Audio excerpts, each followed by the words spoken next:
Hi, I'm Celeste and welcome to Find Your Purple.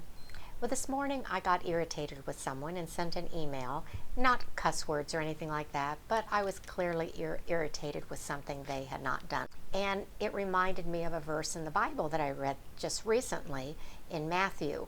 I didn't know the numbers. I don't know any of the quotes yet or numbers to find them, so I Googled it and I came across the one I was looking for. And it is Matthew 18, and it starts on verse 21. And it's where Jesus is talking about the kingdom of heaven and comparing it in the way of forgiveness to a king who decides to settle his accounts. And he calls one of his servants in who owes him $10 million. And again, I'm using the Living Bible. They're the ones that said 10 million. And regardless of the figure, it was an amount so big the servant could never pay it off.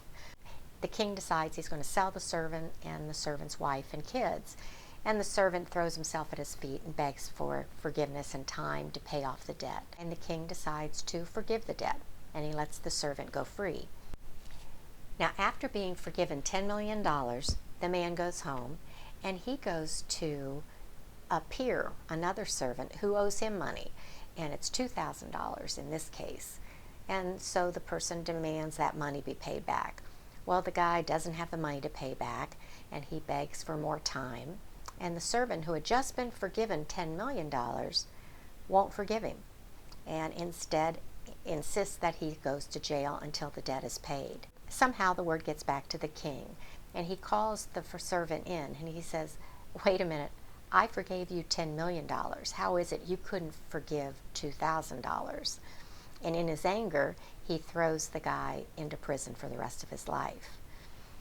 In my case, it was something I was irritated with, and I let my irritation come out. But it could be standing in line. If you've ever been behind somebody in line and because of problems, or they forgot something, or they're going back and checking something, they're taking a long time. Or have you ever gone to a fast food store, gone home, opened the bag, only to find one of the sandwiches is missing and the order was screwed up?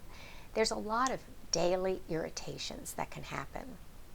And we have to remember to face those moments with grace. It's because of the grace of God, all the things I've done in 60 years have been forgiven.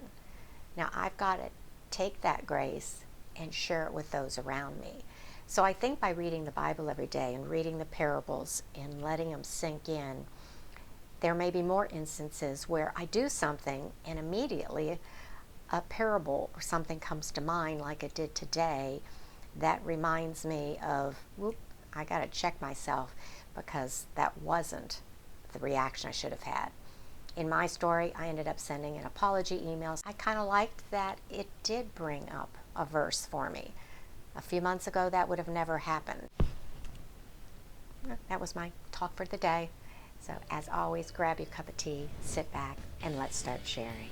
If you've got a favorite verse, please put it in the comments below, or a parable that you think hits close to home or that we can all benefit from. I would love to hear it. Until tomorrow, bye-bye.